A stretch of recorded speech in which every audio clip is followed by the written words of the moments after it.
All right, welcome back, everyone. Let's just dive right in, shall we? Today, we are breaking down an absolutely wild, dark fantasy story. We're talking intense magic, brutal betrayal, and nature's absolute terrifying wrath. We're exploring the lore of an epic tale known as the Blood Moon's Revenge. Now, this explainer isn't just about cool magic spells. It's honestly a fascinating, visceral look at how sheer cruelty can literally birth the exact monsters we're terrified of. Because at the heart of this story is one massive, foundational idea. When trauma meets the supernatural, innocence is swallowed by vengeance. Keep that in the back of your mind as we go through this today. Think about it. What actually happens when a totally vulnerable, mortal kid is pushed past the absolute brink of suffering in a world of cutthroat magic? Well, spoiler alert, the result is downright catastrophic. So, let's set the scene. We've got this immensely powerful magical master who goes by the name Moothon, and he's trucking through these incredibly dangerous, wild mountain ranges with his 3 young disciples. Now, get this. One of these kids actually has the gift of precognition. He can see danger before it happens. And thank goodness he can, because out of nowhere he yells a warning just as a massive lion charges right at them. But Moothon? The guy doesn't even flinch. He casually lifts his magic wand, mutters a spell, and literally blasts this lion into pieces. Like, obliterates it instantly. They even build a fire and roast the meat for dinner that night. It's a wild sequence, but it perfectly establishes exactly who Moothon is. He is ridiculously powerful and completely unfazed by natural threats. Flash forward a few days, and the group finally reaches the very top of these treacherous mountains. And this is where the narrative shifts gears into a totally high-stakes trial. They've arrived at the thunderous peak. The atmosphere described here is pure chaos. We're talking deafening thunder and constant violent lightning crashing down all over the summit. For these young kids, it is a scene of sheer terror. But this isn't just a scenic overlook. This peak is a brutal proving ground. And here is the major turning point of the entire story. Moothon turns to his disciples and drops this absolute bombshell of an ultimatum. He says, "Only those who pass this test can come with me. You must survive at least 10 lightning strikes." Yeah, you heard that right. He is demanding that these young mortal children literally stand there and take lightning bolts straight to the body. The sheer insanity of demanding superhuman endurance from mere kids cannot be overstated. So, the magic number is 10.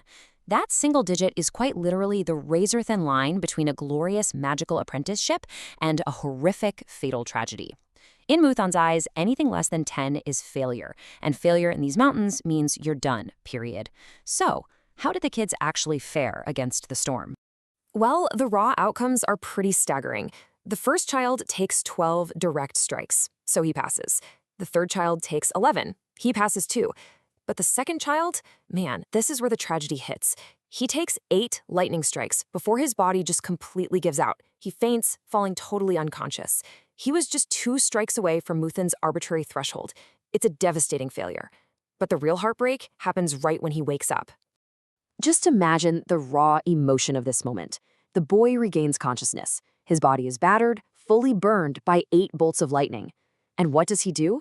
He cries out, desperately pleading with his master, "Take me with you. Next time I will definitely pass this test." He is terrified, injured, and just begging for a second chance. The source material really emphasizes the deep pity here. This is a child crying out for his mentor to protect him. But Moothon? Empathy just does not exist for this guy. It is a stone-cold betrayal. Moothon doesn't even look back. He literally just gathers up the 2 kids who passed and walks away, completely abandoning this wounded boy on top of a storm-ravaged mountain. It's a staggering display of cruelty.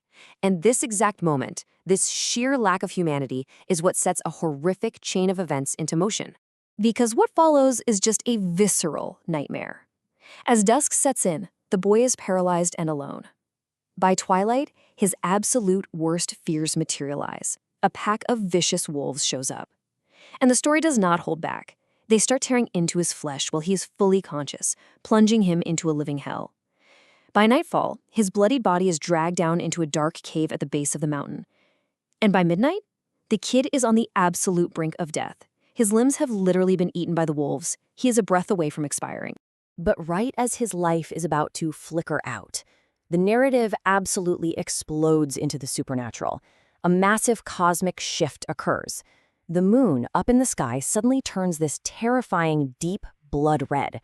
And this isn't just a local thing. Miles and miles away, Moothon and his surviving disciples see this crimson moon, and they are completely frozen in terror. They know instinctively that something has gone catastrophically wrong.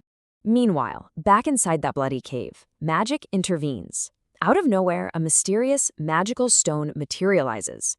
It wraps completely around the mutilated boy, encasing him in the shape of a giant egg. And then, and this is where nature's wrath truly kicks in, that stone instantly drains the life energy of every single wolf in that cave. It is so powerful, so absolute, that the wolves just drop dead instantly. The text actually notes that not even their bones are left behind. They are completely, utterly erased. So years pass, and the environment is permanently scarred. That blood moon? It rises every single night now, projecting this dreadful red glow over everything. The cave basically becomes a literal death trap. No animal that wanders in there ever comes out alive. But the most chilling detail is what's happening inside that stone egg. A new life begins to pulse. But it's not a boy anymore. It's a dark amalgamation, a terrifying fusion of the beast's blood that attacked him and the raw, unyielding vengeance of nature itself. It's an incredible contrast, right? Think about who he used to be, the innocent disciple, mortal, broken, crying out for help, ultimately abandoned by his master, contrasted against what that cruelty actually incubated, the new beast. His missing limbs have been replaced by terrifying, feral appendages. His eyes now flash with the red lightning of the blood moon. He is completely consumed by immortal rage. Moothon's demand for perfection didn't weed out weakness. It literally forged an unstoppable monster. Which brings us to the thrilling climax of our story. One night, with a deafening, terrifying crack, the stone egg finally shatters. Vengeance is born. The monstrous creature steps out of the cave, bathed in that red light, and his intentions are crystal clear. He is stepping out to completely obliterate the forest that hunted him, and, most importantly, to hunt down Moothon, the master who threw him away. Which leaves us with one massive burning question. What on earth is going to happen next? Will Moothon's formidable magic, the exact same magic that effortlessly blew a lion to pieces, be anywhere near enough to face this unnatural force of vengeance? Or are the master and his disciples about to be completely consumed by the horrific consequences of his own arrogance? It's a brilliant cliffhanger, and it leaves us with this final thought. Never ever underestimate the consequences of a cold heart.